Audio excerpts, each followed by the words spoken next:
ভালোবাসার কথা না কেউ কাউকে বলা হয় নাই, অটোমেটিকলি হয়ে গেছে। যদি আপনারা নিজেরা ঠিক থাকেন অবশ্যই সম্পর্ক ঠিক থাকবে। ছ্যাঁচড়া টাইপের ছেলেরা যেরকম থাকে, মেয়ে পটাতে চায়, ও একদম টোটালি ডিফারেন্ট।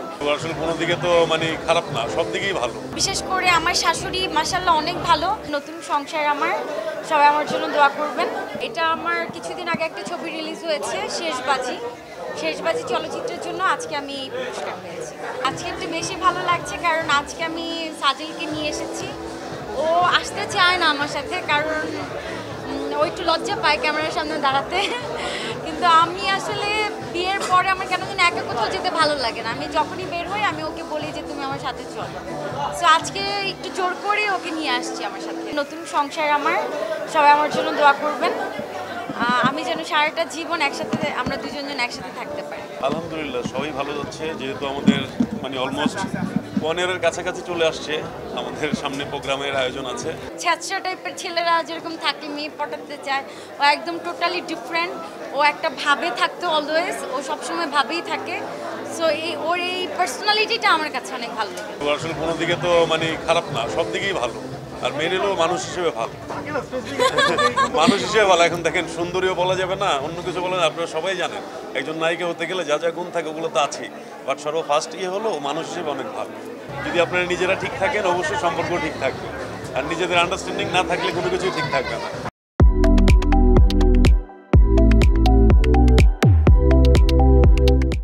ওর প্রপোজের স্টাইলটা একটু ভিন্ন রকম। ও সবসময় মানুষকে পচায়, আর ওর মানুষকে মানে পচাতে ওর অনেক ভালো লাগে। সো একদিন পচাতেই একদম মানে নিজের পছন্দের ভালো লাগার কথাটা বলেছিল, কিন্তু এটা রোমান্টিক ওয়েতে ছিল না। এক পর্যায়ে আমাদের তুমুল ঝগড়া হয়। তো ঝগড়ার মাঝখানে ও আমাকে সরি বলে, তারপর সে আমাকে জানায় সে আমাকে পছন্দ করে। তারপর ধীরে ধীরে আমাদের মধ্যে বন্ধুত্ব তৈরি হয়, এভাবেই। আমরা তো আসলে প্রথম থেকে ফ্রেন্ড ছিলাম, আমরা ফ্রেন্ড থেকে রিলেশন আসা। হ্যাঁ, এটা হলো বিষয়। আসলে কেউ কাউকে ঘুরানো হয় নাই। আমিও ওর সাথে কথা বলতে আমার ভালো লাগতো, আমরা একসাথে ঘুরতে যেতাম, ভালো লাগতো। আমরা অনেক সময় চায়ের আড্ডা দিতাম, লং ড্রাইভে যেতাম, রাত্রেবেলা ঘুরতে বের হতাম। সো আমরা 300 ফিটে যেতাম পিঠা খেতে। সো এইভাবে ঘুরতে ঘুরতে এক পর্যায়ে ভালো লাগা, তখন আসলে ভালোবাসার কথা না কেউ কাউকে বলা হয় নাই, অটোমেটিকলি হয়ে গেছে। কিন্তু ও আমাকে পছন্দ করতো এটা জানতাম, আমারও একটা ভালো লাগা ছিল। এভাবে কিভাবে যেন হয়ে গেল একটা গভীর সম্পর্ক। তো এক পর্যায়ে আমরা 6 বছর সম্পর্কে ছিলাম। তার মাঝখানে অনেকবার ডিসিশন নিয়েছি বিয়ে করব। আমাদের করোনার বিভিন্ন পরিস্থিতির জন্য আমাদের বিয়ে ক্যান্সেল হয়ে যায়। তারপর পারিবারিক অনেক ব্যাপার ছিল।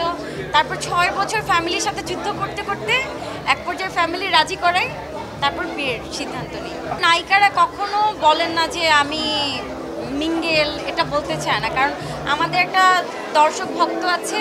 আমার মনে হয় যে রিলেশনশিপকে আমরা ভ্যালু না দিয়ে আমরা আজীবনের যে রিলেশন এটাকে আমরা ভ্যালু দিই। সো আমি সবসময় চেয়েছি যে শরীয়ত মোতাবেক আমি সবার সামনে ওকে আনবো, এজন্যই আমি গোপন রেখেছি, সবাইকে বলেছি আমি সিঙ্গেল। কিন্তু আমার যারা সাংবাদিক বন্ধুরা ছিল অনেকেই জানতো যে আমি রিলেশনশিপে আছি, কিন্তু ক্যামেরার সামনে আমার মনে হয় না যে নিজেদের ব্যক্তিগত জিনিস প্রকাশ করা উচিত। আসলে ওভাবে রান্না বান্না এখনো শিখে নাই, এখন আপকামিং শিখতেছে। আগে শিখা শেষ হোক, সব রান্নার পরে আমরা বলতে পারবো কোনটা পছন্দ করি। Thank you. আমি কিছু রান্না করে এখন পর্যন্ত ওকে খাওয়াইতে পারিনি। আলহামদুলিল্লাহ খুব ভালো। শ্বশুরবাড়ি আমি অনেক আদর পেয়েছি। বিশেষ করে আমার শাশুড়ি মাশাআল্লাহ অনেক ভালো।